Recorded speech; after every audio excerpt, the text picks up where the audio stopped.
안녕하세요. 올드 스토리입니다. 오늘은 여러분을 옛 런던의 안개 자욱한 골목길 깊숙이 모시고 가겠습니다. 오늘 소개 작가는 세계 미스터리 문학사에 빛나는 최고의 이색 단편 소설로 유명한 영국의 토마스 버크입니다. 작가는 1886년 영국 런던에서 태어났습니다. 오늘 작품은 1931년에 쓰여진 모토월 씨의 손, 조용한 공포와 심리적 서스펜스, 그리고 이야기가 끝난 후에도 오랫동안 숨어서 지켜보는 반전의 걸작입니다. 안개자욱한 런던을 배경으로 한 이야기는 신원미상의 살인범이 저지른 일련의 의문스러운 교살 사건을 중심으로 전개됩니다. 경찰은 당황합니다. 범죄에는 동기가 없어 보이고 살인범은 아무런 증거도 남기지 않습니다. 오직 밤중에 일어난 죽음만이 있을 뿐이죠. 그럼 편안한 마음으로 감상하세요. 오토 몰시의 손, 토마스 버크. 1월의 어느 날 해질녘 6시, 와이 브라우 씨는 런던 이스트엔드 거미집 같은 좁은 길을 지나서 집으로 돌아가고 있었다. 테임즈강 기슭에 있는 근무처에서 전차로 큰 거리까지 온 것이다. 그는 심한 소음을 뒤로하고 골목길이 장기판같이 뒤얽혀 있는 마론 엔드 지역을 걷고 있었다. 큰 거리의 혼잡이나 눈부신 빛도 이런 골목길까지 흘러오지는 않는다. 남쪽으로 몇 걸음 들어간 곳에는 생활의 밀물이 거품을 일으키며 밀어닥치고 있다. 여기에는 느릿느릿 다리를 질질 끄는 것처럼 걷는 사람들의 모습, 그리고 짓눌린 듯한 고동밖에 없다. 그가 지금 걷고 있는 곳은 런던의 시궁창, 유럽 불황자들의 마지막 피난처였다. 거리의 분위기에 장단을 맞추는 것처럼 그도 머리를 늘어뜨리고 느릿느릿 걸었다. 뭔가 절박한 걱정거리라도 골똘히 생각하는 듯이 보이지만 그렇지는 않았다. 그에게는 걱정거리 따위가 없었다. 느릿느릿 걷는 것은 하루 종일 서 있었기 때문이며 머리를 늘어뜨리는 것은 마누라가 저녁 식사에 청어를 내놓을까 대구를 내놓을까 생각하고 있었기 때문이다. 그리고 오늘 같은 밤에는 어느 것이 맛있을까를 생각하고 있었다. 좀 축축한 안개가 짙어서 견딜 수 없는 밤이었다. 안개가 목구멍과 눈에 스며들었다.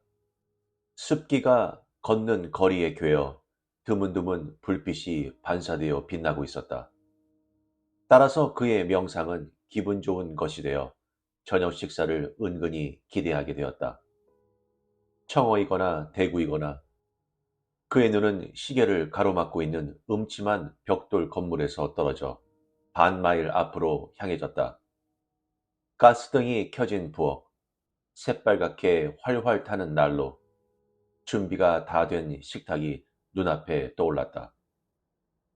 화로에는 토스트, 그 옆에는 물이 끓고 있는 주전자, 맛있을 것 같은 청어의 짜릿한 향기. 그렇지 않으면 대구일까? 아니, 소시지일지도 모른다. 이 환영은 아픈 다리에 정력의 고동을 주었다. 그는 어깨를 흔들고 이 현실을 향해 걸음을 서둘렀다. 그런데 화이브라우 씨는 그날 밤 저녁 식사를 할 수 없게 된다. 그날 밤만이 아니라 영원히. 화이브라우 씨는 이제 죽게 되는 것이다. 그에게서 100m쯤 떨어진 곳에 또 한 사나이가 걷고 있었다. 그 사나이는 화이브라우 씨와 비슷했다. 그리고 다른 사람과 비교해도 비슷해 보였다. 다만 다른 것은 서로 모여서 평화롭게 살 수 있게 하는 자질을 가지고 있지 않은 것뿐이었다. 그 사나이는 죽음의 심장을 가진 사나이였다. 그 심장은 스스로 죽음과 부패에서 생기는 추악한 유기체를 이 세상에 가져오게 하는 것이었다. 그리고 이 사람 가죽을 쓴 동물은 변덕에서인지 일정한 생각에서인지 그것은 아무도 알 수 없는 마음속으로 말했다. 화이브라우 씨는 두 번 다시 청어를 먹을 수 없을 것이라고 화이브라우 씨는 이 사나이의 기분을 조금도 언짢게 하지 않았다. 이 사나이도 화이브라우 씨에 대해서 조금도 증오심을 가지고 있지 않았다. 그는 화이브라우 씨에 대해선 거리에서 종종 보는 사람이라는 사실밖엔 아무것도 모른다. 그런데 그는 텅 빈 뇌세포를 조미하고 있는 어떤 힘에 의해서 닥치는 대로 화이브라우 씨를 선택한 것이다. 그것은 우리가 레스토랑에서 대여섯 개의 테이블 중에서 이렇다 하고 눈에 띄는 점도 없는데 하나의 테이블을 선택하는, 혹은 같은 모양의 사과가 몇 개 담겨 있는 그릇에서 하나를 선택하는, 혹은 이 지구의 어느 구석에서 자연이 맹렬한 회오리 바람을 일으켜 그 한 구석에서 살던 500명의 생명을 빼앗고, 그런가 하면 같은 장소에서 다른 500명은 하나도 다치지 않도록 했다는 이유의 것이었다. 이렇게 그 사나이는 화이브라우 씨를 선택했는데, 만약 그의 일상의 관찰 안에 들어있었다면 그 대상이 나라도 당신이라도 상관없었을 것이다.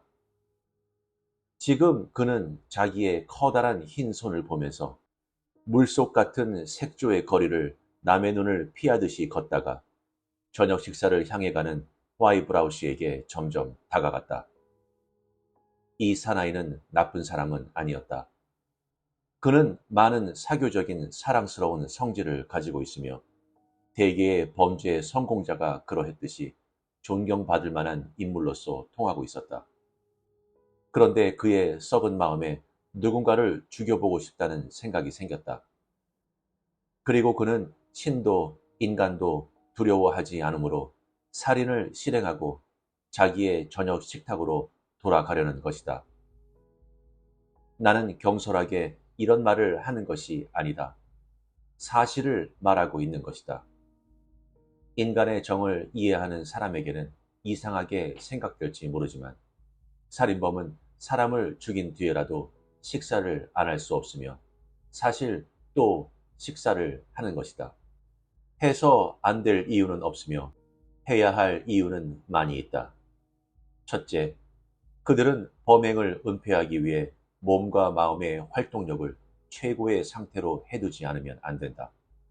둘째, 과도한 노력 때문에 배가 고프며 또한 욕망을 이뤘다는 만족은 해방감을 가져오고 인간 본래의 쾌락으로 향하게 하기 때문이다. 사람을 죽인 경험이 없는 사람들은 살인범은 항상 자기 자신의 안전에 대한 불안, 자기 자신의 행위에 대한 공포로서 몸을 들볶이고 있다고 생각한다. 그러나 그러한 형은 드물다. 물론 자기 자신의 안전이 목전의 관심사이긴 하지만 많은 살인범에게는 허영심이라는 두드러진 성격이 있어 정복감과 더불어 자기는 안전할 수 있다고 확신시키고 그 위에 식사에 의해 힘을 회복하면 더욱더 그 안전을 확보하는 일에 힘을 쓴다. 그것은 젊은 여주인이 최초의 큰 만찬의 준비에 손을 댈 때의 기분과 비슷하다. 조금은 불안하나 그뿐이다. 범죄학자나 탐정이 말하는 바에 따르면 아무리 총명하고 나쁜 꾀가 많더라도 모든 살인범은 반드시 범행할 때 실수를 하는 법이라고 한다. 그 사나이의 범행을 입증하는 아주 작은 실수를, 그러나 그것은 진리의 절반에 지나지 않는다. 체포된 살인범에 대해서만이 진리인 것이다. 많은 살인범이 체포되지 않고 있다. 따라서 많은 살인범이 전혀 실수를 하지 않고 있는 셈이다. 이 사나이도 그랬다. 공포나 양심의 가책에 대해서는 교도소에 소속된 교화사, 의사, 변호사가 말하는 바에 따르면 형의 선고를 받고 이미 죽음의 그림자가 따라다니는 살인범을 회견해 보아도 자기의 행위에 대한 잘못을 뉘우치는 사람이나 정신적 괴로움을 보이는 사람은 아주 드물었다고 한다. 대부분은 많은 살인범이 발견되지 않고 있는데 자기만이 붙들린 것에 대해 분개하거나 완전히 정당한 행위인데 형을 받고 있는 사실에 분개할 뿐이다. 살인을 하기 전에는 아무리 정상이고 인간의 정을 이해하는 사람이었더라도 살인을 한 뒤 양심 따위는 추워도 없어진다. 무릇 양심이란 어떤 것인가? 그것은 다만 미신을 허울 좋게 바꾸어 한 말이며 그 미신이란 공포를 허울 좋게 바꾸어 한 말에 지나지 않는다. 살인과 회오를 결부해서 생각하는 사람은 의심할 여지 없이 카인의 회오라는 세속적인 가설을 생각의 기반에 두고 있든지 그렇지 않으면 자기 자신의 허약한 정신을 살인자의 정신에 투영하고 잘못된 반응을 받고 있는 것이다. 평화를 좋아하는 사람들이 이 같은 살인자의 정신과 상통하려고 생각하는 것은 처음부터 무리이다. 왜냐하면 그들은 살인자와는 정신적인 형이 다를 뿐 아니라 개인적인 체질이 틀리기 때문이다.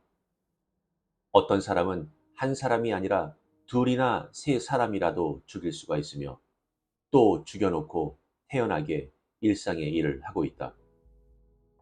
그런데 아무리 심한 도발을 받아도 상대방에게 상처를 입히는 짓조차 하지 못하는 사람도 있다. 다시 말하자면 저녁 식사를 대하고 있는 살인자는 반드시 회오의 괴로움과 법의 공포에 빠져 있을 것이라고 상상하는 사람이 이런 종류의 사람들이다. 커다란 흰 손을 가진 사나이도 화이브라우시와 마찬가지로 저녁 식탁으로 마음을 달리고 있으나 그 전에 해치우지 않으면 안 될 일이 있었다. 그 사나이는 그 일을 해치우고 게다가 아무런 실수도 하지 않으면 두 손이 피로 더럽혀지지 않았던 어제와 다름없이 마음 편히 식탁으로 돌아갈 것이다. 화이브라우시여, 계속 걷는 게 좋아. 걸으면서 저녁 때마다 눈에 익혀온 경치를 오늘로써 마지막으로 보는 게 좋아. 그리고 도깨비불 같은 당신의 저녁 식사의 식탁으로 상념을 쫓는 것이다. 그 따스함, 그 색채, 그것에 깃들여 있는 정성을 마음에 잘 새기고 그 따뜻한 가정적인 냄새에 콧구멍을 놀려두는 것이다. 왜냐하면 당신은 두 번 다시 그 식탁을 대할 수가 없기 때문이다. 당신에게서 걸어서 10분 걸리는 곳에 당신 뒤를 쫓는 환상의 사나이가 있어 이미 그 일을 마음에 맹세하고 있다. 당신 운명은 정해져 있다. 당신들은 간다.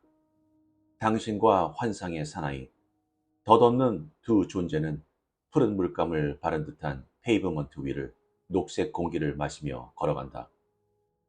계속 걸어가는 게 좋아. 그러나 너무 서둘러서 아픈 다리를 괴롭힐 필요는 없다.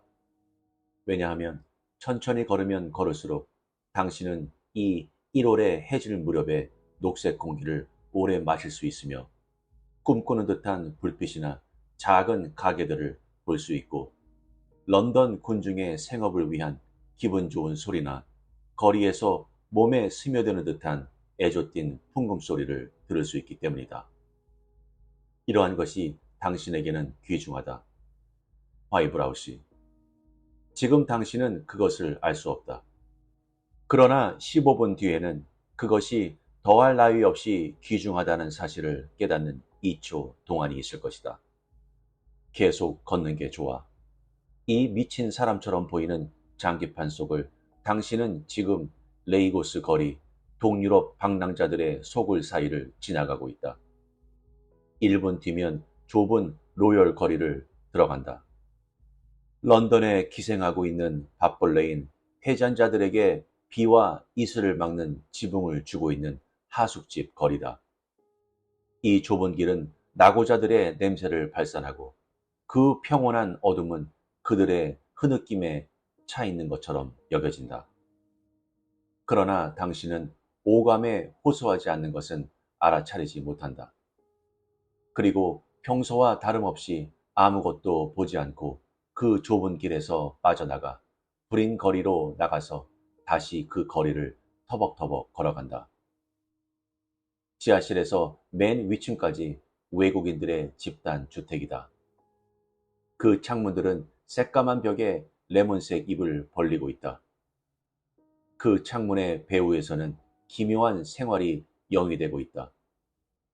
런던이라든가 영국과는 다른 복장을 하고 있지만 그 본질에 있어서는 당신이 지금까지 생활하고 오늘 밤을 마지막으로 끝나려 하고 있는 생활과 다름없는 즐거운 것이다. 아득히 먼 위쪽으로는 흥얼거리는 노래소리가 들린다. 하나의 창문에서는 종교의식을 행하고 있는 가족의 모습이 보인다. 또 다른 창문에서는 남편에게 차를 따라주고 있는 아내의 모습이 보인다. 장화 수선을 하고 있는 사나이, 갓난아기를 목욕시키고 있는 한 어머니의 모습도 보인다. 지금까지도 이러한 광경을 보아왔지만 개의치 않았다. 당신은 지금도 개의치는 않으나 만약 두 번 다시 이러한 광경을 볼 수 없다는 사실을 알면 틀림없이 달라질 것이다. 당신은 두 번 다시 이 광경을 볼 수 없게 된다. 그것도 자연의 수명이 다한 때문이 아니라 당신이 종종 거리에서 스쳤던 사나이가 자기 멋대로 당신을 죽이기로 작정했기 때문이다. 그러고 보면 그러한 광경을 개의치 않았다고 해도 마찬가지였을지도 모른다. 그러한 속에서의 당신 역할은 끝났기 때문에 덧없는 삶의 괴로움이나 아름다운 그때는 이미 당신에겐 존재하지 않는다. 있는 것은 공포의 한순간, 그리고 짐작할 수도 없는 암흑뿐. 이 살인자의 그림자는 한층 더 당신에게 다가가고 지금은 등 뒤 20m쯤 되는 곳까지 육박하고 있다. 당신은 그 발소리가 들리지만 뒤돌아보려고 하지도 않는다. 발소리는 늘 들었으므로 아무렇지도 않은 것이다. 그리고 런던에 있다. 매일 걷고 있는 안전한 지역에 있는 것이다. 또한 등 뒤에서 들리는 발소리 역시 사람의 발소리임을 직감으로 알 수 있기 때문이다. 그런데 당신에겐 이 발소리 가운데 있는 뭔가가 들리지 않는가? 불길한 가락으로 울리는 뭔가가 주의, 주의, 조심, 조심이라는 것이. 당신에겐 살, 인, 자라는 한자 한자가 들리지 않은가? 아니, 발소리에 다름이 있을 리 없다. 이렇다 할 특징이 있는 것은 아니다. 악인의 발도 선인의 발도 조용한 소리를 낼 수 있다. 그러나 지금 이 발소리는 화이브라우드시여, 두 개의 손을 당신에게로 옮겨가고 있다. 그리고 그것이 심상치 않다. 당신의 배후에서 그 두 개의 손은 당신의 죽음을 준비하기 위해 지금 근육을 풀고 있다. 당신은 매일 끊임없이 인간의 손을 보고 있다. 그런데 당신은 그 손의 절대적인 두려움을 알아차린 적이 있을까? 우리의 신뢰와 애정과 인사의 상징인 그 손이 5개의 족수를 가진 신체의 한 기관이 미치는 곳에 혐오할 잠재 세력이 있다는 사실에 생각이 미친 적이 있을까? 아니, 당신은 그런 생각을 한 적도 없다. 왜냐하면 당신이 보아온 인간의 손이란 모두 애정이나 친애의 정을 담고 내밀어진 손이었기 때문이다. 눈으론 증오할 수 있고 입으론 욕할 수가 있겠지만 축적된 악을 죽음으로 바꿀 수 있는 것은 어깨에서 늘어진 이 기관뿐이다. 사탄이 인간에게 몰래 들어가는 입구는 얼마라도 있겠지만 사탄의 의사에 따르는 하인은 손뿐인 것이다. 앞으로 1분 뒤면 화이브라우드시여, 당신은 인간이 지닌 손의 무서움을 알게 된다. 당신은 이제 집에 도착한 것이나 다름없다. 당신의 집이 있는 거리, 카스파 거리의 한가운데에 당신은 와 있다. 당신에게는 4개의 방이 있는 작은 집의 정면 창문이 보인다. 거리는 어두웠고 3개 있는 가로등은 얼룩 같은 빛을 던질 뿐이어서 아주 캄캄한 어둠보다도 도리어 눈이 어리둥절해진다. 어둡다. 게다가 횡댕그렁하다. 사람의 모습도 없다. 집들의 정면 창문에는 불빛도 안 보인다. 모두 식당에서 저녁 식사를 하고 있기 때문이다. 다만 하수인이 있는 위층방에서 드문드문 불빛이 보일 뿐이다. 주변에는 당신과 당신의 뒤를 밟고 있는 사나이밖에 없는데 당신은 그 사나이를 알아차리지 못한다. 항상 보아서 익숙해져 있으므로 눈에 띄지 않는 것이다. 설령 뒤돌아 그의 모습을 보았더라도 당신은 안녕하십니까? 하고 계속 걸었을 것이다. 누가 그 사나이는 살인할 가능성을 가지고 있다고 말해도 당신은 웃지 않을 것이다. 너무 어이없는 말이기 때문이다. 자, 드디어 당신은 집까지 왔다. 당신은 문의 열쇠를 꺼냈다. 집 안으로 들어가서 모자와 외투를 걸었다. 아내가 부엌에서 이제 돌아오세요 하고 인사를 했다. 부엌에서 흘러나오는 냄새는 청어. 그때 날카로운 노크 소리가 들리고 문이 흔들렸다. 달아나라, 화이브라우드 씨여. 문에 다가서서는 안 된다. 손을 대서는 안 돼. 곧 달아나야 돼. 집에서 나가. 아내와 함께 뒤뜰로 나가 울타리를 넘어 나가든지 이웃 사람들을 불러야만 해. 그러나 절대 문에 손을 대서는 안 돼. 안 돼, 화이브라우 씨. 정말 열어선. 화이브라우 씨는 문을 열었다. 이것이 런던의 공포의 교살 사건이라고 불린 사건의 발단이었다. 공포라고 한 것은 그것이 살인사건 이상의 사건이었기 때문이다. 그것에는 동기가 없으며 사악한 마술처럼 보이는 데가 있었다.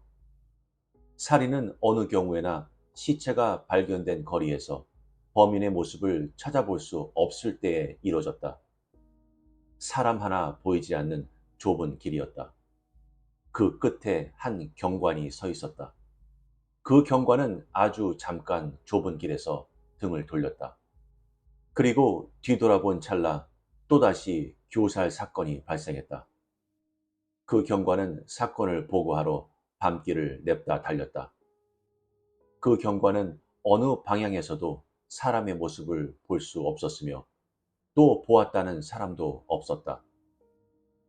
또 어느 경관은 죽은 듯이 조용한 긴 거리를 순찰하고 있다가 갑작스레 살인이 일어난 집으로 불려갔다.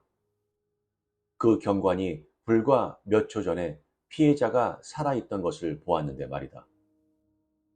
그리고 이번 역시 어디를 살펴보아도 사람의 모습은 눈에 띄지 않았다.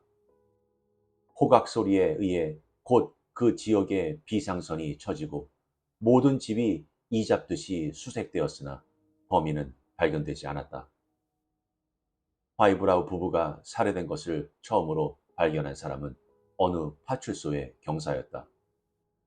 그는 근무하러 파출소로 가는 길에 카스파 거리를 지나다가 98번지 집의 현관문이 열려있는 것을 알아차렸다. 그가 들여다보니 복도의 가스등 불빛으로 마루에 사람이 꼼짝 않고 가로 누워있는 것이 보였다. 그것이 시체임을 확인하자 그는 호각을 불었다.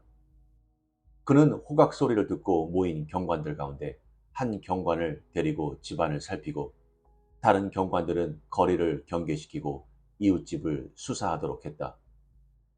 그러나 집에서나 거리에서나 살인사건의 단서가 될 만한 것은 발견되지 않았다.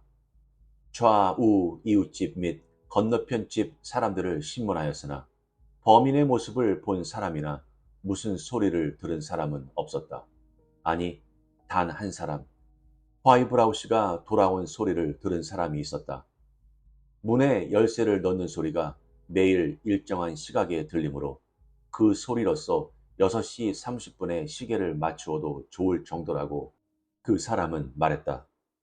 그러나 그 사람은 문을 여는 소리만 들었을 뿐, 그 뒤로는 경사가 호각을 불 때까지 아무런 소리도 듣지 못했다고 말했다. 그 사람은 집 앞문으로나 뒷문으로 출입한 사람의 모습을 보지 못했다고 말했다. 시체의 목에는 지문이라던가 그 밖에 증거가 될 만한 것은 없었다. 그리고 없어진 물건은 더더욱 없었다. 화이브라우 씨는 훔칠 만한 값어치가 있는 물건을 갖고 있지도 않았다. 집에 있는 얼마 안 되는 돈도 그대로 있었고 집안을 마구 휘젓거나 격투한 흔적도 없었다. 일시적인 기분으로 저지른 살인이라는 것 외에는 아무런 흔적도 없었다. 화이브라우 씨는 이웃 사람들이나 같이 일하는 동료들 간에 온순하고 남에게 호감을 주는 가정적인 사람으로 통하고 있었다. 그런 사람에게 적이 있을 리가 없다. 그런데 또한 죽음을 당하는 사람에게는 그다지 적이 없는 법이다. 어느 사람에게 해를 주려고 깊이 마음먹은 냉혹한 적이라면 좀처럼 상대방을 죽이지 않는다. 죽여버리는 것은 괴로움이 없는 세계로 쫓아보내는 것과 같은 일이기 때문이다. 이렇게 해서 경찰은 해결 불가능한 상태에 몰렸다. 살인범에 대한 단서도 없고 살인의 동기도 없다. 다만 죽음을 당했다는 사실이 있을 뿐이었다. 사건이 알려지자 온 런던은 전율하고 마론 앤드의 사람들은 심한 공포에 사로잡혔다. 타산적인 이유에서도 아니고 복수의 이유가 있는 것도 아닌데 두 사람의 선량한 시민이 살해되었다. 그리고 지나가는 길에 충동적으로 살인한 듯한 범인은 제멋대로 활보하고 있는 셈이다. 범인은 아무런 증거도 남기지 않았으며 만일 한 패가 없다면 반드시 포승에 묶일 이유는 없을 것이다. 두뇌가 명석하면서 세상에서 고립하고 신이나 사람을 두려워하지 않는 인물이라면 만일 그가 그럴 마음만 먹으면 한 도시, 아니 한 국가라도 발밑에 굴복시킬 수 있다. 그러나 보통 범죄자들은 두뇌가 명석한 사람이 거의 없고 고독을 싫어한다.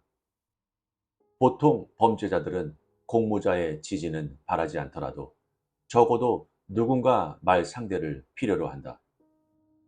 그런 범인은 허영심이 있어서 자기가 한 범행의 효과를 직접 알아보려고 한다. 그래서 그런 범인은 술집이라든가 다방이라든가 그 밖에 사람이 많이 모이는 곳으로 간다.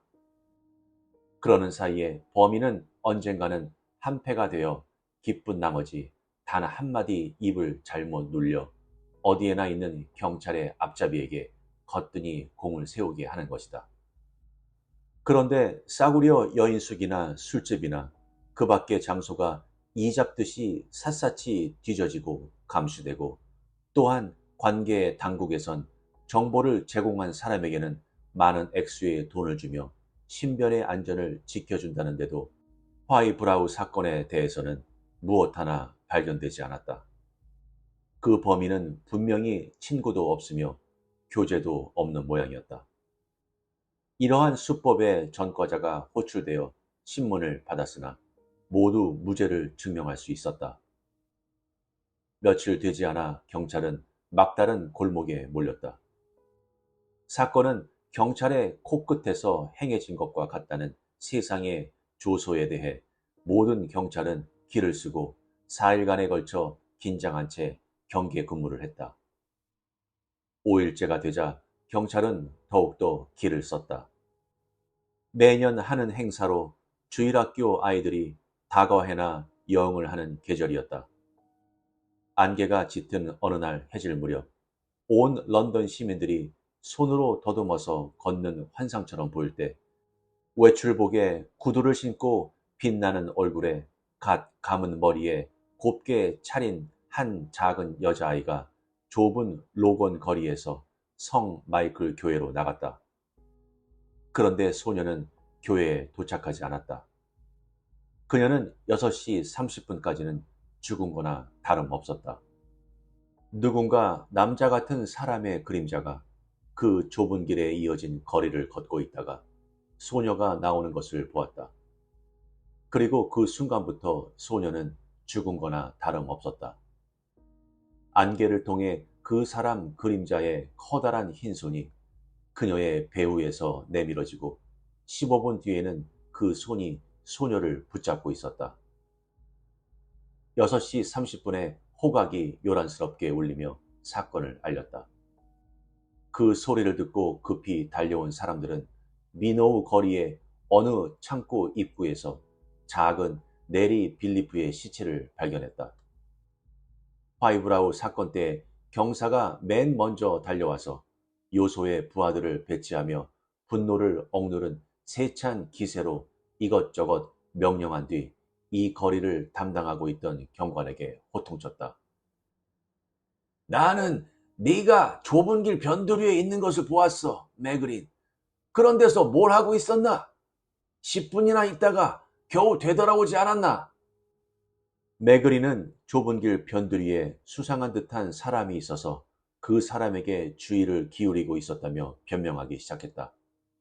경사는 그 말을 가로막았다. 수상한 듯한 사람이 무슨 소용이야? 우리는 수상한 듯한 사람을 찾고 있는 게 아니야. 살인범을 찾고 있어. 게으름만 피우고, 그러니까 이런 사건이 네 담당 구역에서 발생하는 거야. 시민들이 뭐라고 말할지 생각해봐. 나쁜 소식은 소문이 빨라 금세 안색이 변한 사람들이 모여들었다. 그리고 또다시 정체를 알 수 없는 괴물이 나타나 이번에는 어린 소녀에게 그 마술을 뻗쳤다는 말을 들은 그들의 얼굴엔 증오와 공포가 감돌았다. 구급차와 더욱 많은 경관이 도착하자 군중은 곧 쫓겨났다. 군중이 흩어질 때 경사의 근심이 말이 되어 나타난 듯 사방에서 경관의 바로 앞에서라는 낮은 속삭임이 들렸다. 그 뒤 조사해 본 결과 그 부근에 살고 있는 4사람이 그들은 혐의를 걸 수 없는 사람들이었다. 살인사건이 나기 전에 몇 초인가의 사이를 두고 창고 입구 앞을 지나갔으나 아무것도 보지 못했고 아무 소리도 듣지 못했음을 알았다. 그들은 소녀가 살아있을 동안에 만나지도 않았으며 시체도 보지 못했고 거리에서 자기들 이외에 다른 사람의 모습은 보지 못했다고 말했다. 또다시 경찰은 사건의 동기도 모르고 단서도 없는 살인사건에 맞부딪힌 것이다. 그리고 지금이야말로 이 일대는 런던 시민의 성격으로서 공황에 빠지는 일인 없었지만 불안과 공포의 밑바닥에 가라앉았다. 항상 다녀서 익숙해진 거리에서 이런 일이 일어난다면 어떤 일이 또 일어나지 않는다고 말할 수 없다. 사람들이 얼굴을 마주치는 곳, 거리, 시장, 가게에서 주고받는 화제는 단 하나밖에 없었다. 주부들은 해가 지면 부랴부랴 창문이나 입구에 빗장을 걸었다. 그리고 주부들은 아이들이 있는 곳에서 눈을 떼지 않았다. 물건을 사는 일은 밝은 낮에 끝내고 아무렇지도 않은 태도를 꾸미고는 있었지만 남편들이 일터에서 돌아오는 것을 염려스럽게 기다렸다. 불평에 대한 런던 토박이 특유의 거의 유머를 섞은 체념으로 그들은 잇따라 일어나는 불길한 예감을 숨기고 있었다. 2개의 손을 가지고 있는 한 사나이의 일시적인 기분에 의해서 그들 매일의 생활 구조와 침노가 어지럽혀지고 말았다. 인간성을 소홀히 하고 법을 두려워하지 않는 사람들을 상대로 한 경우 시민의 생활은 항상 어지럽혀지지 않을 수 없는 것이다. 시민들은 평화스러운 사회를 유지하는 기둥이 실은 아무에게나 꺾일 수 있는 지푸라기에 지나지 않는다는 사실을 깨닫기 시작했다. 법률은 그것을 지키는 사람이 있을 때에만 효력이 있다. 경찰은 그것을 두려워하는 사람이 있을 때에만 능력을 발휘할 수 있다. 이 한 사나이는 그의 두 손으로 사회에 지금까지 없었던 일을 했다. 요컨대 사회는 이런 명백한 사실에 멍해진 것이다. 두 번의 공격에 멍해 있는 사이 그 사나이는 세 번째 공격을 가해왔다. 사나이는 자기의 두 손이 일으킨 공포를 의식하고 지난날 많은 사람들의 전율을 맛본 적이 있는 배우로서 다시 욕망에 굶주린 자신의 존재를 선전한 셈이다. 소녀가 살해된 지 사흘 뒤인 수요일 아침, 신문은 온 영국의 아침 식탁에 먼저 사건보다 한층 충격적인 잔악한 사건을 전했다. 화요일 밤 9시 32분, 한 경관이 자니건 거리를 순회하고 있을 때 피터센이라는 동료 경찰이 클레밍 거리에 있는 비탈 위에서 말을 걸었다. 그는 피터센이 거리 아래쪽으로 걸어가는 것을 보았다. 그때 거리에는 사람의 모습이 없었다. 그는 다만 전부터 알고 있는 절름발이 구두닦이와 맞스치고 그 구두닦이가 피터센이 걷고 있는 쪽 아파트로 들어간 것을 보았다고 분명히 증언했다.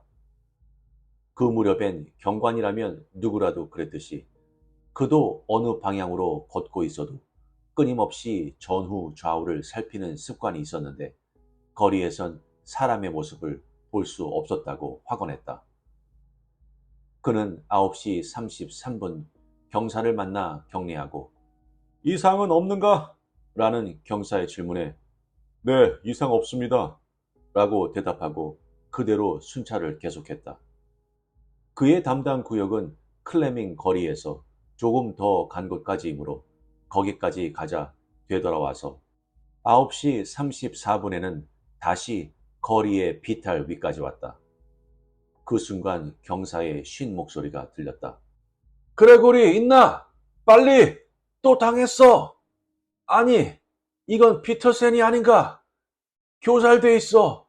빨리 다들 소집해! 이것은 세 번째 공포의 교살 사건이며 계속 네 번째, 다섯 번째로 이어졌다.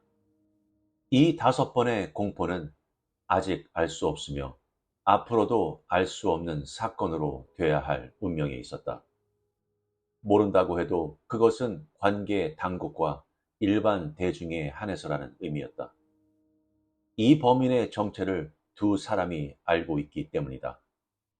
한 사람은 범인 자신, 한 사람은 젊은 신문 기자였다. 데일리 토치지를 위해 이 사건의 취재를 맡은 이 청년은 돌발 사건이라도 발생하지 않을까 해서 이 부근 뒷길을 열심히 헤매고 다니는 다른 기자들에 비해 특히 미련하지는 않았다. 그러나 그는 참을성이 많고 다른 기자들보다 사건에 한 발 다가가 끊임없이 주시했기 때문에 그 범인이 서 있었던 튼튼한 반석으로부터 마신과 같은 범인의 모습을 불러낸 것이다. 첫 번째 사건이 일어난 뒤 며칠이 지나자 신문 기자들은 자기 신문사만의 특종을 노리는 것은 단념했다. 그런 것은 손에 들어오지 않았기 때문이다. 그들은 시간을 정해서 경찰서에 모이고 약간의 정보라도 있으면 여럿이서 나누었다. 경관들은 그들에게 부침성 있게 대했다. 예의 경사는 사건에 대한 것을 하나하나 상세하게 기자들과 토론했다. 그리고 범인의 수법에 대해 생각할 수 있는 설명을 하고 이 사건과 조금이라도 공통점이 있는 과거의 사건에 대해 이야기했다.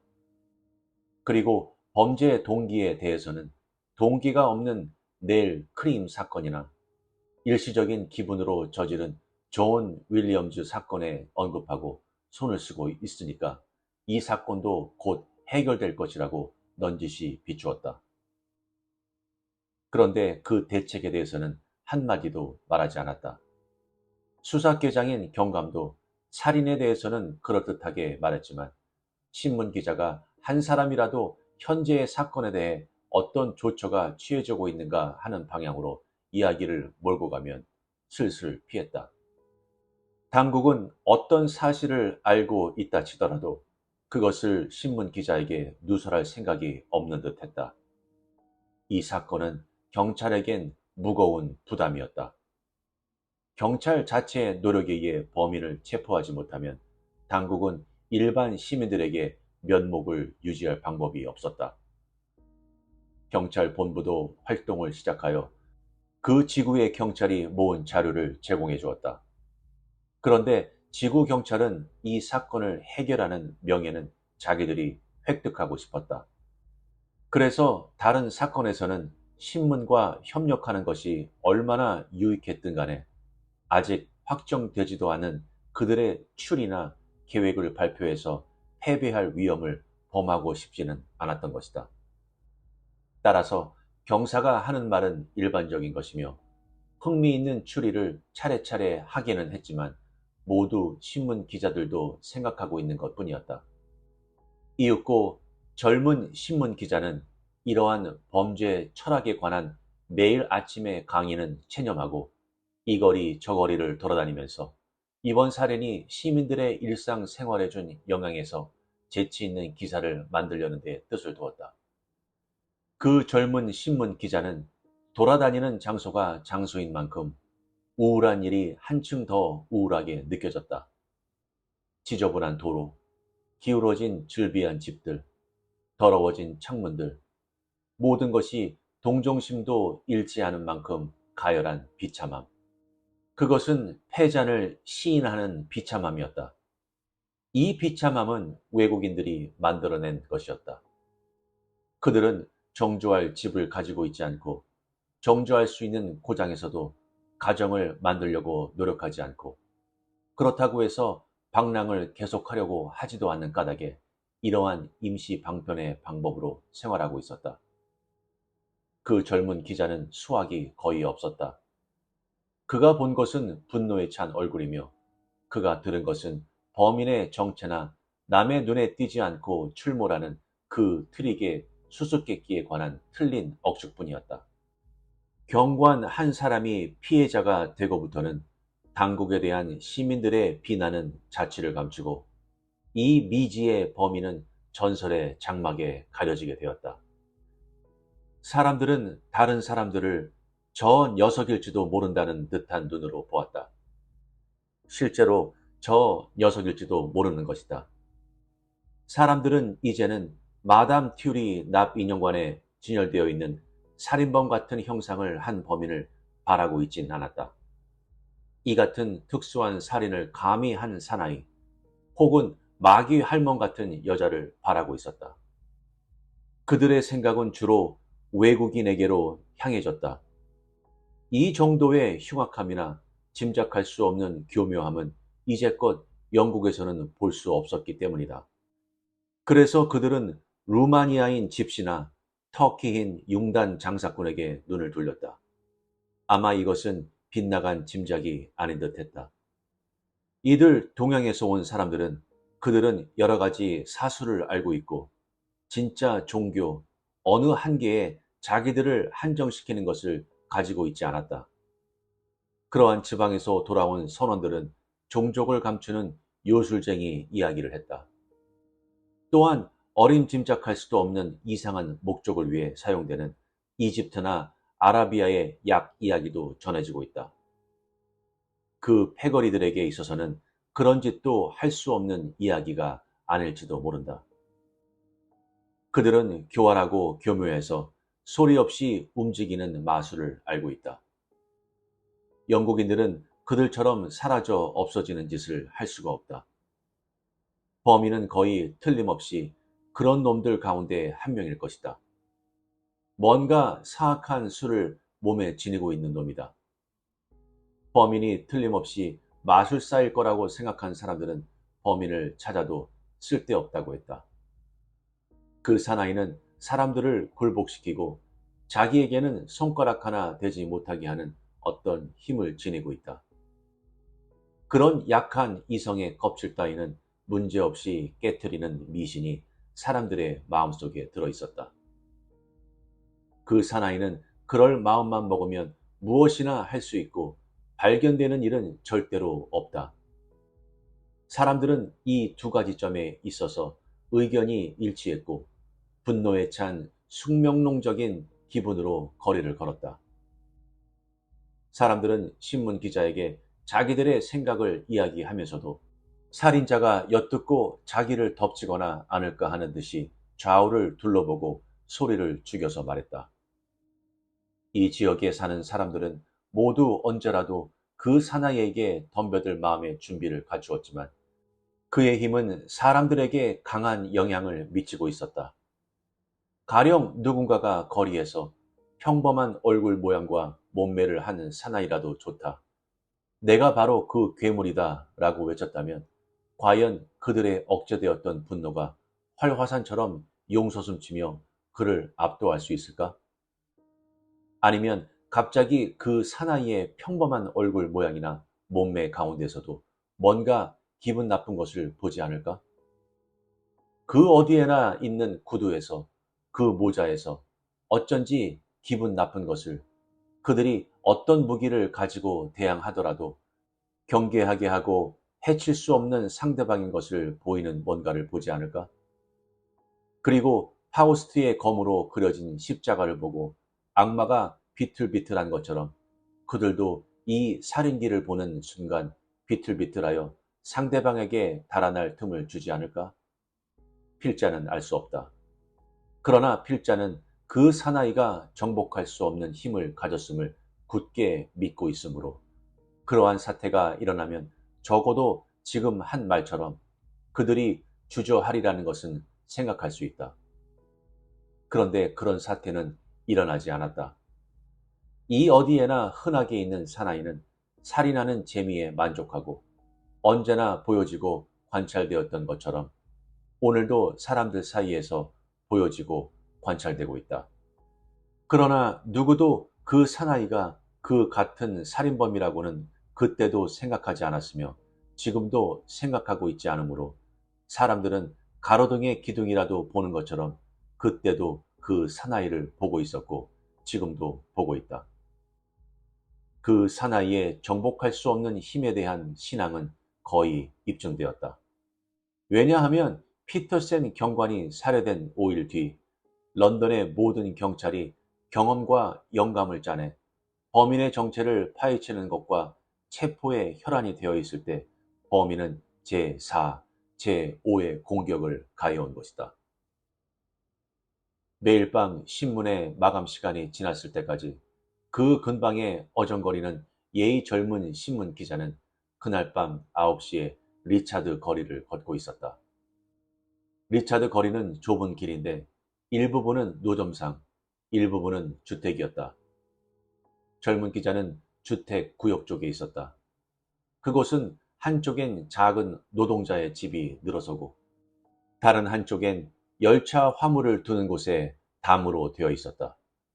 그 큰 담은 좁은 길 가득히 그림자를 떨어뜨리고 그 그림자와 지금은 아무도 없는 노점상의 윤곽 때문에 좁은 길은 아직 숨은 쉬고 있지만 임종 직전에 얼어버린 사람들처럼 보였다. 다른 고장에서는 금빛 후광 같은 가로등이 여기서는 보석의 차가움을 지니고 있었다. 젊은 신문 기자는 이 얼어붙은 영원한 시간이 하는 이야기를 느끼고 자기는 모든 것에 아주 실증이 났다고 생각하고 있었다. 그때 이 얼음이 대번에 깨트려졌다. 그 기자가 한 걸음 발을 내디딘 순간 정적과 암흑은 세된 비명에 의해 찢겨지고 그 비명 사이에서 하나의 목소리가 들렸다. 살려줘! 살려줘! 그놈이 여기 있어! 그 기자가 어떻게 해야 좋을지 모르고 있는데 좁은 길은 잠에서 깬 사람처럼 생기가 넘쳤다. 눈에 보이지 않던 주민들은 이 외침을 기다린 듯 모든 집의 문이 획 열렸다. 그리고 집이나 좁은 길에서 물음표처럼 몸을 구부린 그림자 같은 사람들의 모습이 넘쳐나왔다. 1초쯤 그들은 가로등 기둥처럼 가만히 그 자리에 못 박혀 있었다. 그때 호각 소리가 방향을 가리켰으므로 그림자 같은 사람의 무리는 비탈길을 올라갔다. 그 젊은 기자도 그 뒤를 따랐다. 큰 길에서도 주위의 뒷길에서도 사람들이 모였다. 저녁 식사를 하다 말고 나온 사람, 실내화를 신고 셔츠 차림새로 편안히 쉬다 나온 사람, 부자유한 다리를 끌며 비틀거리며 나온 사람, 늠름하게 부젓가락이나 저마다의 장사 도구로서 무장한 사람 등등. 파도처럼 흔들리는 사람들 머리 위에 여기저기 경관의 헬멧이 한층 더 눈에 띄게 움직였다. 몽롱한 덩어리처럼 된 사람들은 경사와 두 명의 경관이 가리키는 집 입구로 우르르 몰려들어갔다. 뒤쪽에 있는 사람들은 들어가서 붙들어라, 뒤로 돌아가, 담을 넘어 하며 부추기고, 앞쪽에 있는 사람들은 물러서라, 물러서라 하고 고함쳤다. 그리고 이때까지 미지의 위험 때문에 억압되어 있던 군중의 분노가 둑을 터뜨렸다. 그놈이 있는 것이다. 현장에. 이번에는 도망치려 해도 도망칠 수 없다. 모든 사람의 정신이 그 집의 문, 창문, 지붕으로 쏠렸다. 모든 사람들의 마음이 한 사람의 인간과 그 절멸에 향해졌다. 그런데 한 사람도 사람으로 초만원이 된 좁은 길이나 웅성거리는 사람들에게 주의하지 않았다. 사람들은 피해자 옆에서 언제까지나 우물쭈물한 적이 없는 괴물을 자기들 사이에서 찾는 것을 잊고 있었다. 사실 자기들이 복수의 십자군단을 만들었기 때문에 범인에게 알맞은 은신처를 제공하고 있다는 사실을 잊고 있었다. 그들은 그 집 밖에 보고 있지 않았고 문을 부수는 소리, 유리 깨지는 소리, 경관이 명령하고 추적을 외치는 소리밖에 듣지 않았다. 그리고 그들은 죽을 힘을 다해 앞으로 나아간 것이다. 그러나 범인은 발견되지 않았다. 그들이 들은 것은 살인이 있었다는 말이며 그들이 본 것은 구급차의 모습뿐이었다. 분노를 털어놓을 상대로서는 수사에 방해가 된다며 사람들을 흩어지게 하고 있는 경관밖에 없는 형편이었다. 사람들을 밀어헤치고 그 집의 현관까지 겨우 도착한 젊은 신문 기자는 그곳에 배치되어 있는 경관에게 물어 간신히 이 사건의 전모를 알아냈다. 집에는 연금으로 지내고 있는 선원 부부와 딸이 살고 있었다. 그들은 저녁 식사를 대하고 있어 언뜻 보면 식사 중에 세 사람이 같이 독가스에라도 덮친 것처럼 보였다. 딸은 난로 앞에 용단 위에 버터를 바른 빵을 손에 든 채 죽어 있었다. 아버지는 의자에서 옆으로 넘어져 있고 접시 위에는 라이스 푸딩을 가득히 떠올린 스푼이 그대로 얹혀 있었다. 어머니는 거의 테이블 밑에 넘어져 있는데 무릎에는 깨진 찻잔 조각과 코코아가 떨어져 있었다. 경관에게선 곧 독가스라는 생각이 사라졌다. 그들의 목을 보자 이것이 예의 교살 사건임을 안 것이다. 그래서 경관은 멍하니 서서 방을 둘러보며 한순간 세상 사람들이 말하는 숙명론에 편들 마음이 되었다고 했다. 도저히 수사할 방법이 없었기 때문이다. 그 사건은 그 살인마의 네 번째 습격으로서 모두 7명이 살해된 셈이었다. 여러분도 아시는 것처럼 그는 한 번 더 살인을 한다. 그것도 그날 밤에.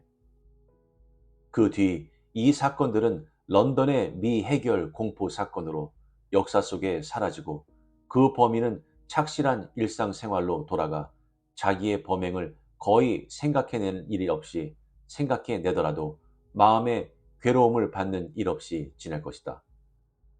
왜 그는 살인을 그만둔 것일까? 대답할 도리가 없다. 왜 그는 살인을 시작한 것일까? 이것에도 대답할 도리가 없다. 다만 그런 상태가 되었을 뿐이다. 그리고 그가 살인하던 무렵을 생각해냈다고 해도 그는 우리가 어린 시절에 범한 바보스러운 죄나 추악한 작은 죄를 떠올리듯이 자기가 범한 죄를 떠올리지 않을까 상상된다. 우리는 어린 시절에 그런 짓은 진짜 죄가 아니라고 한다. 아직 인식하지 않고 지내는 어처구니 없는 아이였기 때문이다. 우리는 옛날에 자기를 뒤돌아보고 몰랐다는 이유로서 용서하는 것이다.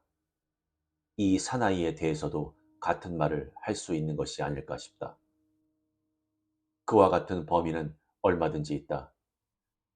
유진 아람은 다니엘 클라크를 죽인 뒤 14년 동안이나 자기가 범한 죄 때문에 위협을 받는 일이 없이, 자존심을 뒤흔들리는 일도 없이 평온하고 흡족한 생활을 보냈다. 클리펜 의사는 아내를 죽여서 시체를 마루 밑에 묻고 그 집에서 정부와 즐겁게 지냈다. 콘스탄스 켄트는 동생을 살해하고도 무죄 판결을 받고 자백하기까지 5년 동안이나 평온한 생활을 계속했다. 조지 조지프 스미스와 윌리엄 파머는 자기들이 사람을 독살하거나 빠져 죽게 한 것에 대한 공포나 양심의 가책에 두려움을 받는 일 없이 친구들 사이에 섞여서 부침성 좋게 지냈다. 찰스 피스는 마지막 계획을 실행한 뒤 운이 닿을 때까지 고미술에 취미를 가진 존경해야 할 시민으로서는 안정된 생활을 했다. 이 같은 범인들은 어느 시일을 보낸 뒤 우연히 발각되지만 우리의 상상을 뛰어넘는 살인범이 현재에도 착실한 생활을 영위하고 발각되는 일이나 혐의가 걸리는 일도 없이 극락왕생하고 있다. 이 사나이도 분명 그럴 것이다. 그러나 이 사나이는 위기 일발에서 벗어난 것이다. 그가 그 후에 범행을 그만둔 까닭도 아마 이 위기를 당한 때문일 것이다. 그때 그가 위기에서 벗어날 수 있었던 것은 젊은 신문 기자가 잘못 판단했기 때문이다. 젊은 신문 기자는 사건의 전모를 파악하기엔 약간 시간이 걸렸으나 파악하자 곧 신문사로 전화를 걸어 15분 동안 기사를 보냈다. 15분 뒤 일에서 해방된 그의 육체는 완전히 지치고 머리도 아주 혼란해져 있었다. 그러나 아직 집에 돌아갈 수는 없었다. 신문은 1시간 더 있어야만 마감이 된다. 그래서 그는 한 잔의 술과 샌드위치라도 먹으려고 어느 술집에 들어갔다. 젊은 신문 기자는 일에 대한 것을 머리에서 내쫓고 술집 안을 둘러보며 술집 주인의 시계줄에 대한 취미와 주의를 비아냥거리는 태도에 감탄하고, 관리가 빈틈없는 술집 주인은 신문 기자보다 훨씬 기분 좋은 생활을 하고 있다는 따위의 생각을 하고 있을 때 한순간 불꽃 같은 것이 마음에 번쩍였다. 그는 처음부터 공포의 교살 사건을 생각하지는 않았다. 마음은 샌드위치에 있었다. 그것은 술집의 샌드위치로서는 진귀한 것이었다. 빵은 얇게 잘라 버터를 발랐고 햄은 오래된 것이 아니었다. 그것은 햄다운 햄이었다. 그의 마음은 이 음식의 발명자 샌드위치 백작으로 옮겨지고 그 다음 조지 4세와 그리고 사과 푸딩에 어째서 사과가 들어갔는지도 모르고 생각에 잠겼다는 조지의 전설로 옮겨갔다. 젊은 기자는 그저 조지가 햄 샌드위치에 어째서 햄이 들어갔는지 모르고 역시 어리둥절해야 할까? 누군가가 넣지 않으면 햄이 저절로 들어갈 리 없다는 것을 알아차리기까지 얼마만큼의 시간이 걸릴까 생각했다. 그리고 한 접시 더 주문하려고 일어섰는데 그 순간 활동하던 머리 한 구석이 사건의 해결을 주었다. 샌드위치 속에 햄이 있다면 그것은 틀림없이 누군가가 넣은 것이다. 7명의 사람이 살해되었다면 틀림없이 누군가가 그곳에 있어 죽인 것이다. 사람의 주머니에 들어갈 만한 비행기나 자동차는 없다. 그렇다면 틀림없이 그 누군가가 달리던가 그곳에 가만히 서 있었을 것이다. 그렇다면 젊은 기자는 자기의 추리가 옳다면, 그리고 만일 이것은 억측의 범위를 벗어나지 않지만 편집장에게 대담한 배짱이 있다면 신문 제1면을 장식할 수 있는 기사를 마음에 그리고 있는데 문 닫을 시간입니다. 여러분 죄송하지만 나가 주십시오 하는 주인의 말소리가 들렸다. 그는 일어서서 안개 자욱한 밖으로 나갔다. 안개의 사이사이에 원반 같은 길가에 웅덩이와 버스에 흐르는 듯한 라이트가 보였다. 그는 진상을 파악했다고 확신했다. 그런데 진상이 증명되었다고 해도 신문사의 방침으로서 그것을 기사화할 것을 허락할지 불안했다. 그 진상에는 하나의 큰 결점이 있었다. 사실이지만 그것은 생각할 수 없는 사실이었다. 그 진상은 신문 독자가 믿고 신문 편집자가 믿어온 모든 것의 근본을 뒤흔드는 사실이었다. 세상 사람들은 터키 융단 장수가 종적을 감추는 수법을 알고 있다는 말은 믿을지 모른다. 그러나 이 사실은 믿지 않을 것이다. 공교롭게도 사람들은 그것을 믿는 것을 요구당하지는 않는다. 젊은 기자는 결국 기사를 쓸 수 없었기 때문이다. 젊은 기자는 이미 마감도 지났고 샌드위치로 배는 채워졌고 자기가 세운 추리에 흥분하기도 해서 그 추리를 입증하기 위해서라면 30분쯤 더 일을 해도 좋을 기분이었다. 그래서 그는 마음에 둔 그 사나이를 찾기 시작했다. 백발이며 커다란 흰 손을 가진 사나이. 그것 외에는 아무도 두 번 다시 주위에서 보지 않을 것 같은 어디에나 있는 사람이었다. 젊은 기자는 자기의 생각을 느닷없이 그 사나이 앞에 꺼내놓으려고 작정했다. 그는 단신으로 공포와 처참의 전설에 쌓인 사나이의 세력권 안에 뛰어들려는 것이다. 이것은 최고의 용기가 필요한 행위로 보일지도 모른다. 당장 다른 데서 도움을 받을 희망도 없이 한 교구 전체를 공포의 구렁텅이에 빠뜨린 인간이 하는 대로 맡기려는 것이니까. 그러나 실제는 그렇지가 않았다. 그는 위험 따위를 생각하지 않았다. 그는 고용주에 대한 의무라든가 신문에 대한 충성이라든가 하는 것도 생각하지 않았다. 다만 본능에 따라 사건을 끝까지 쫓아보려고 했을 뿐이다. 젊은 기자는 술집에서 나오자 천천히 걸어서 핑골 거리로 들어가 디바 마켓으로 향했다. 그는 거리에서 목적한 사람을 찾아낼 수 있다고 생각했다. 그러나 거기까지 갈 필요가 없었다. 젊은 기자는 로저스 거리 한 모퉁이에서 그 사나이의 모습, 그 사나이 같은 사람을 발견했다. 이 거리는 가로등이 어두워 다른 것은 분명히 보이지 않았지만 흰 손만은 잘 보였다.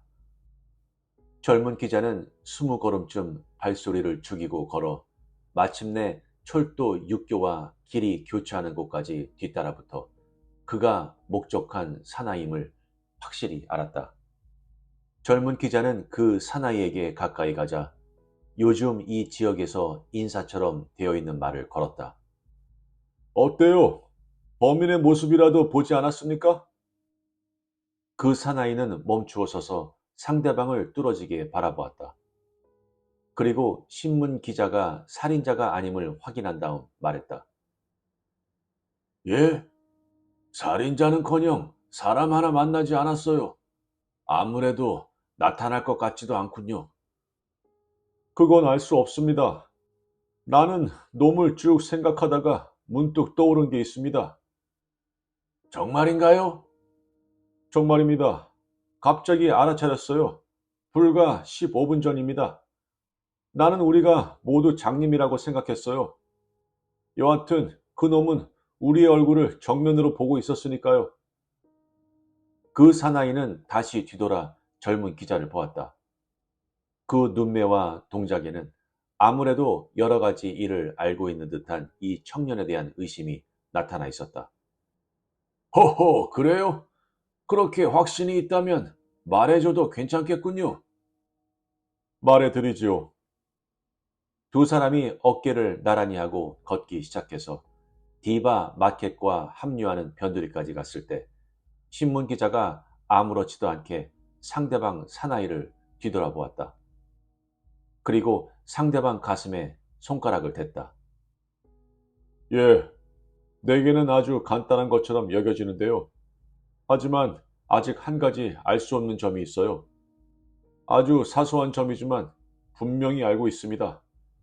요컨대 동기 말인데요. 어떨까요? 사나이끼리니까 말입니다. 오토몰 경사님, 말해주지 않으시겠습니까? 당신이 그만큼이나 죄 없는 사람을 죽인 이유를? 경사는 발을 멈추었다. 신문 기자도 발을 멈추었다. 넓은 런던의 불빛이 반영된 하늘에는 경사의 얼굴이 보일 만큼의 밝음이 있었다.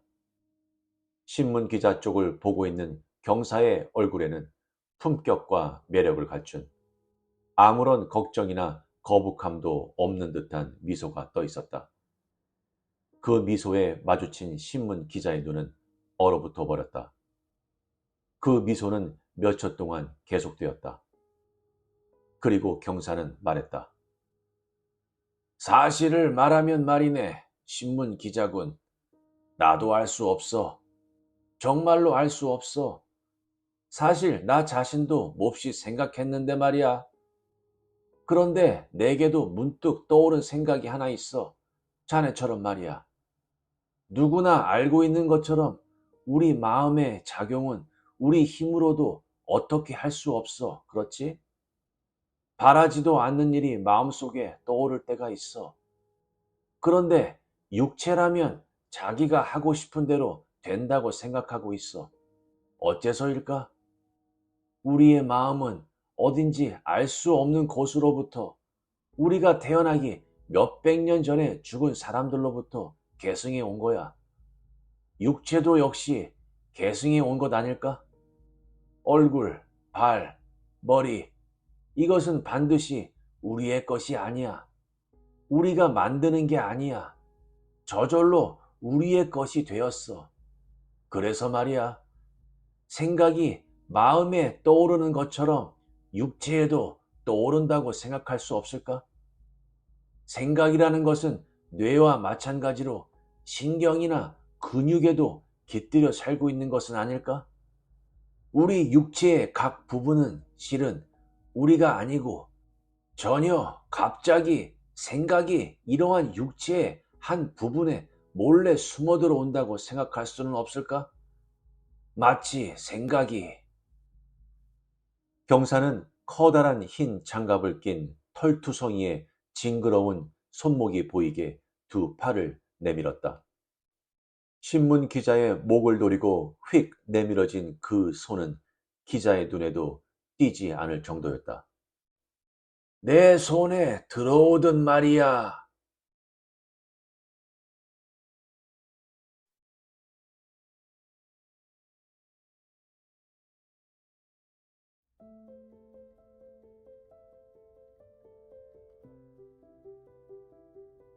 어떠셨나요? 이 이야기는 가장 무시무시한 괴물들이 항상 가면을 쓰고 옷장에 숨거나 달을 향해 울부짖는 것이 아닙니다. 때로는 예의 바르게 미소 짓고 제복을 입고 살인을 마치 날씨 이야기처럼 이야기하기도 합니다. 타마스 볼크는 여기서 사악한 심리전을 펼치기도 하는데요. 그는 악이 얼마나 평범하고 조용하며 체계적이고 주변 사람들의 눈에 띄지 않는지 보여줍니다. 어둠 속에서 목을 조르는 손은 대낮에 당신의 손을 흔드는 것과 똑같을지도 모릅니다. 그리고 이 작품은 전통적인 추리극이 아니라고 볼 수 있는데요. 누가 이미 저질렀는지 절대 짐작할 수 없는 작품입니다. 바로 그 점이 이 작품을 훌륭하게 만드는 요소라고 생각들었습니다. 다시 말해, 서스펜스는 범인을 찾는 데서 오는 것이 아니라 범인이 우리와 계속 이야기를 나누고 있었다는 사실을 깨닫는 데서 비롯되죠. 소름 끼치지 않으신가요? 저는 작품의 마지막 부분에서 한 말들을 대해 생각을 해보았습니다. 마음과 몸을 같이 보지 않는다는 부분. 머릿속에 든 생각과 몸이 따로 움직여 무엇인가 행동을 하게끔 만든다는 내용 말이죠. 요새 가끔 묻지마 살인, 묻지마 폭행 등 뉴스를 보는데 그 사람들의 마음도 머리와 손이 따로 놀았던 것일까요? 너무나 평범하고 성실하게 느껴졌던 이웃집 사람이 그러한 끔찍한 행동을 했다는데 우린 가끔 경악을 하기도 합니다. 결국 우리는 뭐는 확실히 알아도 사람 속을 모르겠다는 게 그냥 나온 말은 아닌가 봅니다. 그렇다면 여러분들은 직접이든 간접이든 보셨고 느끼셨던 소름 끼치는 일과 사람이 있었나요? 알려주세요. 구독과 좋아요는 영상 제작에 많은 힘이 됩니다. 감사합니다.